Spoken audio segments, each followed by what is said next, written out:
Don't come for Christmas, my mom said gently. We'll pretend we don't know you, my brother added. I didn't argue, but when his girlfriend saw my photo at the party, she broke up with him on the spot because she knew exactly who I was. I'd been looking forward to it. Not in a big dramatic way. Not like I had a countdown app or anything, but I'd cleared my schedule. Bought ingredients for that rosemary stuffing they always ask for, even though they never remember I'm the one who makes it. Got a gift for everyone, including my brother who once said gift cards were soulless, and then handed me one for 3 Christmases straight. I even bought a new sweater, forest green, simple, soft, the kind you wear when you're trying to look festive without trying too hard. I had a bag packed and sitting by the door. I was ready. So, when my phone rang 3 days before Christmas and I saw my brother's name, I assumed it was to coordinate carpooling or to ask if I could bring extra napkins. Something normal. I wish. Hey, he started, that performative casual tone he uses when he's about to say something awful and wants you to thank him for how nicely he phrased it. So, listen, Sienna's coming to Christmas, right? The new girlfriend, a photographer/ceramicist/something in Soho. I'd seen her tagged in exactly one family photo, and even in that, she looked like she glowed under better lighting than the rest of us. She's very into energy, he continued, like the vibe of a room really matters to her. I stayed quiet. And you know, with your work, sometimes it's kind of heavy. There was the word, heavy. Not, you're a brilliant doctor who works with elderly patients and improves quality of life where others give up. Just heavy, the human equivalent of a wet towel on his Instagram aesthetic. I just think for her sake, he said, it might be better if you sat this one out. It's nothing personal, which is always code for it's absolutely personal. We just don't want to hear you complain about it. I think I mumbled something like, okay. I don't really remember. My ears were ringing a little. An hour later, my mom called, because of course she did. That's the choreography. Honey, she began, soft and sweet, like she wasn't about to lob a grenade at my chest. We're just trying to make things easy for everyone. You know how sensitive she is, and Dorian's really trying with this one. This one. Like she was a rescue dog he was hoping wouldn't pee on the carpet. If you come, it could cause confusion, she said. Honestly, we probably wouldn't answer the door just so everyone stays comfortable. Right? Because my presence would ruin the comfort of people who didn't even want me there. I didn't yell, didn't ask how they could say that to me. I just said, okay, and hung up. Then I sat down on the couch, stared at the blinking cursor on my laptop screen, and opened my banking app instead. Mortgage payment canceled. Car loan top-up canceled. Home maintenance slush fund frozen. The plumbing leak I paid for last fall, suddenly not my problem. The car battery I replaced last spring. Good luck next time it stalls. They wouldn't feel it right away. That's the thing about being silently useful. No one notices until the silence costs them something. And I was done being useful. I didn't post about it. Didn't text anyone. I just turned off the tree lights in my apartment, packed away the gifts I had wrapped, and went to bed early, alone on Christmas Eve. I thought that would be the worst part. Then the call came. It was the day after Christmas, mid-morning. I was in leggings and an oversized hoodie, eating a piece of cold toast and trying to convince myself I was fine. My mom's name flashed across the screen. I didn't pick up. She called again, then a text. Can you answer? You've done enough damage already. My stomach dropped. A few minutes later, my Aunt Sharon, the only relative who still sends birthday cards, called me. I answered this time. Her voice was hushed, almost stunned. What happened yesterday? She asked. They're saying you ruined Christmas, but you weren't even there. I blinked. I ruined it. Something happened with Sienna. she said. She left early. There was yelling, and then your name came up. That's all she knew. No details, just enough to light a match in my brain. And suddenly, I couldn't stop wondering. What did Sienna see? What did she hear? Why was I the one being blamed again for a disaster I hadn't even been invited to? I stared at my cold toast, and for the first time since that sweater went back on its hanger, I smiled. It's funny how family stories always sound like fairy tales when someone else tells them. Ask anyone in my family and they'll say, Dorian was the golden boy, brilliant, talented, sensitive, the miracle baby who came late after years of trying. I was the firstborn, the practice round, the quiet one who read too much and smiled too little. From the start, he could do no wrong. When he was 6 and drew on the living room wall with a permanent marker, it was expressive. When I broke a ceramic bowl trying to help set the table, it was clumsy, careless. You need to pay more attention. When he came home from school with a participation ribbon, it went on the fridge for a week. When I brought home a perfect report card, it went in a drawer. Once I left it on the kitchen table, hoping they'd ask about it. They didn't. They liked to tell people Dorian was artsy, that he had an eye for color, that he felt things deeply. I once found my sketchbook in the recycling bin under a stack of grocery ads. They said they thought it was scrap paper. I got straight into medical school. No gap year, no second tries. I remember walking into the dining room with my acceptance letter. My mom said, "Wow, that's intense. You'll have to be really careful not to get burned out." Meanwhile, Dorian switched majors 3 times and ended up dropping out halfway through his 3rd year to pursue creative direction. He moved back home. They turned my old room into his studio.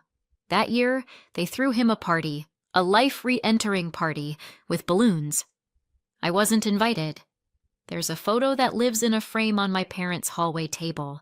It's Dorian at age 23 holding a paintbrush and smiling like he just cured cancer. My mom once told a neighbor he was born to lead with vision. That same week, I published a paper in a medical journal about early intervention in memory loss. No one in my family mentioned it. They used to call me too serious. "You're always working," they'd say. They never asked what I was working on. So when Christmas came and Sienna walked into that house glowing, smiling, floating in like the second coming of Snow White, I wasn't surprised they tried to protect the illusion, and I wasn't shocked to hear how they talked about me. Aunt Sharon told me more in pieces, quietly, cautiously, like she knew it would sting but figured I deserved to know. They called me difficult, said I never really got along with people, said I buried myself in dark things, that I lived in hospitals and talked like a robot. My brother apparently joked that I was basically death's intern. Someone else chimed in that I probably kept syringes in my purse, that I couldn't go 10 minutes without talking about disease. They laughed. They passed around wine. Someone said I'd have made the party feel like a funeral. And then Sienna saw my photo. That part they didn't explain. Only that the room went quiet, that Sienna went pale, that she put her glass down and asked, "Is this the sister you told me about?" What followed, they didn't say, but I got the picture. For once, someone saw through the script, saw what I'd been trying to ignore for years, and the performance ended early. That's how I ruined Christmas, by not being there. 3 days passed before I got the voicemail. It wasn't from my mother or my brother or even my father, who only ever calls when he needs help understanding tech stuff, also known as email. It was from Sienna. Her voice was quieter than I remembered from that one Instagram video they sent me weeks ago. Less polished, less floaty, more human. "Hi, I'm so sorry to reach out like this. I got your number from your aunt. I needed to say something. I hope that's okay." There was a pause. A long one. "I didn't know. I really didn't know who you were, but I recognized your photo. You treated my grandmother, Alma, years ago. She still talks about you. You didn't give up on her when every other doctor did. You were kind. You were present. You changed everything." Another pause. "I'm sorry about what happened and what was said about you. I had no idea. I just wanted you to know that I left because I couldn't pretend anymore." I listened to it twice, then again, and I'm not going to lie. I sat there in my kitchen, legs pulled up to my chest, and cried into a tea towel that smelled faintly like rosemary and bleach. Not because I was sad, because for the first time in forever, someone saw me without being told how to see me first. Sienna didn't ask for anything, didn't suggest we talk again. She just acknowledged it. And that felt more healing than 100 apologies from my own family ever could. But of course, they couldn't let that silence last. 2 days after the voicemail, I got a new call. This one from my mother. I almost let it go to voicemail. I should have. She didn't start with hello, just launched right in like we'd been mid-conversation. "I don't know what you said to her, but now your brother's a mess. She's blocked his number, she won't talk to him, and now she's posted something online about being treated like garbage by the family of a woman she admires." There was a sound in the background, glass clinking. Either she was pacing in the kitchen or pouring herself a crisis glass of wine. Probably both. "She tagged your photo," she added, like I'd committed a war crime. I let her talk. Eventually, she reached the point. "We need you to speak to her. Just clarify that there was no bad intention, that she misunderstood. Right? Because I was the PR department now, the damage control specialist for the family that couldn't be bothered to let me through the front door." "She's ruining your brother's future," my mom said, quieter now. "His name is being dragged in those art circles she's part of. You know, all that stuff in New York. He's being blacklisted." I almost laughed. Not Patamushto it was funny, but because of the absurdity. They'd spent decades trying to make me invisible. Now, the consequences of that invisibility had finally hit something they cared about. Their image. I didn't respond. Just said I'd think about it. I didn't think about it. I was too busy reading Sienna's post. It wasn't dramatic. It wasn't cruel. It was just honest. She wrote about the woman who saved her grandmother's life. About how she'd gone to Christmas expecting warmth and connection and instead found a family who made jokes at that same woman's expense. A family who painted her as cold, clinical, hard to love. She didn't name me, but she didn't have to. Her words were calm but sharp, thoughtful but unforgiving. By the end, she wrote, "Some people hide cruelty behind polite smiles and holiday lights." But the moment I saw that photo, I remembered what real kindness looks like. And it wasn't anyone sitting at that table. It went viral in her circles. I saw the likes, the shares, the comments. And for once, none of them were saying I was difficult or depressing or heavy. They were saying I mattered. That same night, I got a text from my father. Just one line. "You need to fix this." As if I was the one who broke it. The next morning, I got another call, this time from Dorian. I debated answering, but curiosity won. His voice was rough, like he hadn't slept. "I didn't know she knew you," he said. "You could have just said something." I stared at the wall. "You told me not to come." "I was trying to protect the vibe." "The vibe?" I repeated. He sighed.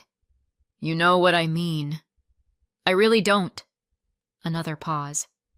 "She's serious," he said eventually. "She ended things." "I don't think it's fixable. She said the way we talked about you made her sick. I didn't say anything." He went on. "She blocked me. And now other people are reaching out saying I'm toxic, like I'm some kind of villain." "Imagine that," I said dryly. Then he tried it. The guilt card. "I always thought you were fine. That you didn't need anything from us. That you didn't want to be part of things. I didn't know it hurt you." I stared out the window. "You didn't want to know." I said. Silence. Then, "So, you're not going to help?" I smiled to myself. I think the truth helped all by itself. He hung up. I didn't feel triumphant. I didn't gloat. It just felt done. A few hours later, Aunt Sharon called again. "Sienna reached out to me," she said. "She asked for your mailing address, said she wanted to send something." I hesitated, then gave it to her.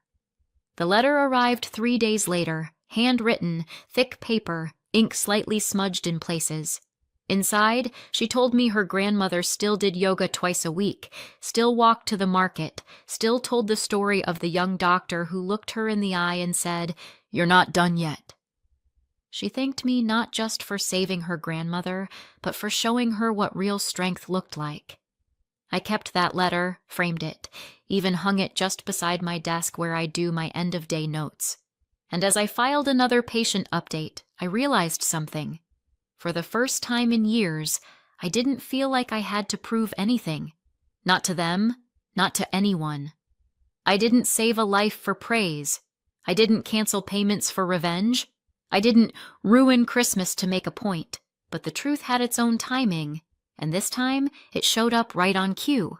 They say families come together in times of crisis. Mine came together to draft an email. It arrived 3 days after Sienna's letter. Subject line, "Let's reset things." It was signed by all three of them, my mom, my dad, and Dorian. A united front, like they were submitting a group project. The tone was what you'd expect from people who think apologies are a form of negotiation. They didn't actually say sorry, not directly. Instead, they acknowledged that emotions had run high and regretted the way things may have been perceived, which, translated from emotionally avoidant to English, means, "We still think we're right, but we're worried about the fallout." The email went on to say that the whole Christmas situation had gotten out of hand, and perhaps everyone could benefit from a fresh start. They suggested a family brunch, neutral territory, open-hearted discussion. Also, and this was buried about 3 paragraphs down, they'd appreciate if I reached out to Sienna and asked her to delete her post because apparently brunch was conditional on me restoring Dorian's reputation. I didn't respond. Not to that. Not even with a sarcastic gif. Instead, I waited. Because if there's one thing my family is terrible at, it's patience. And right on cue, the escalation arrived. First, it was my dad calling one of my colleagues, someone he'd met at a fundraiser once, and asking if he could put in a word about how I'd been acting a bit emotionally unstable lately. Yes, he tried to gaslight a hospital administrator into thinking his adult daughter was in need of supervision because his son got dumped. Thankfully, the administrator called me immediately, horrified, and apologized. So that bridge lit a match and walked away. Next came the group text to extended family, cherry-picked versions of events. No mention of me being excluded, no mention of what was said about me. Just a lot of, "She's tearing the family apart," and "We're so worried about her mental state." It almost worked. I got 2 pity texts from cousins I hadn't spoken to in years. One even offered me a yoga retreat voucher, just in case you're going through something. The final move was the most desperate. A visit. I was home on a Sunday afternoon when I heard the knock. I peeked through the peephole and, of course, it was them, my parents and Dorian. I opened the door and leaned against the frame, arms crossed. "We just want to talk," my mom said. I let them in, not because I wanted to, just because I needed to hear how low they'd go. They sat down like this was some kind of intervention. My father spoke first. "We raised you. We paid for everything growing up. You're only where you are because of our sacrifices." Ah, yes, the old investment argument. My mother followed up with, "We've made mistakes, but you've punished us enough. It's time to stop." And then Dorian, "You're the only one who can fix this. She'll listen to you." I let it hang for a moment. Then I stood and walked to my desk. I pulled open the drawer where I kept all the records, Payments I'd made, repairs I'd covered, the mortgage support, the car fund, the time I loaned them $3,000 for that emergency dental surgery no one ever thanked me for. I laid out the printouts like evidence in a courtroom. "You want to talk about who owes what?" I said, "because I can calculate interest if you'd like." My dad went red. "That's not what this is about." "Of course not," I said, "because when I give, it's expected. But when I say no, suddenly I'm ungrateful." My mother's voice broke a little. "We're family. And you made it very clear I wasn't invited to be part of it," I said. "You excluded me, mocked me, lied about me, and now that the optics are bad, suddenly I matter again." Dorian stood. "She's still in love with me. That's why she did this. It wasn't about you." I blinked. It took everything in me not to laugh, but instead I just tilted my head. "You really think she dumped you because she couldn't resist you?" I asked. "Not because you let a room full of people make fun of the doctor who saved her grandmother's life?" Silence. "That's right," I said. "I know now. She told me. Sent me a letter. Turns out people remember who shows up when it matters." My mom looked down. My dad clenched his jaw. Dorian sat slowly like he finally realized the show was over. "I'm not asking for anything," I said, quieter now. "But I'm also not offering anything anymore.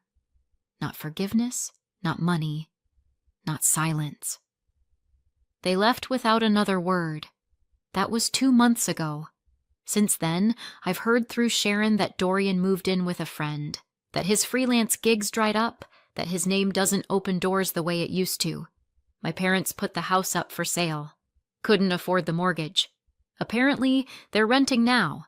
A smaller place, fewer guest rooms. I didn't do any of that. They did. They built a legacy on favoritism, disrespect, and convenience. And when it crumbled, they looked around for someone to blame. This time, I didn't step in to fix it. And that's what made all the difference. The other day, I walked into my office and found a small package on my desk. No note, just a box of chocolates and a sticky note with a tiny doodle of a sun. I knew who it was from, and for once, I let myself feel it. Peace.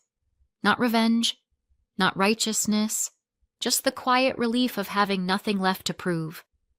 I don't know if they'll ever apologize, but I know I don't need them to, because I built a life they still don't understand, and it's the one place they can't follow me into. Not because I locked them out, but because they never learned how to knock. It's been a year now. I've blocked their numbers, their emails, even the group chat I was never really part of. Not out of spite, just peace. Because sometimes the kindest thing you can do for yourself is enforce a silence they can't interrupt. I didn't go no contact overnight, but once I saw things clearly, I never looked back. Have you ever had to cut someone off? Not out of anger, but because they left you no choice?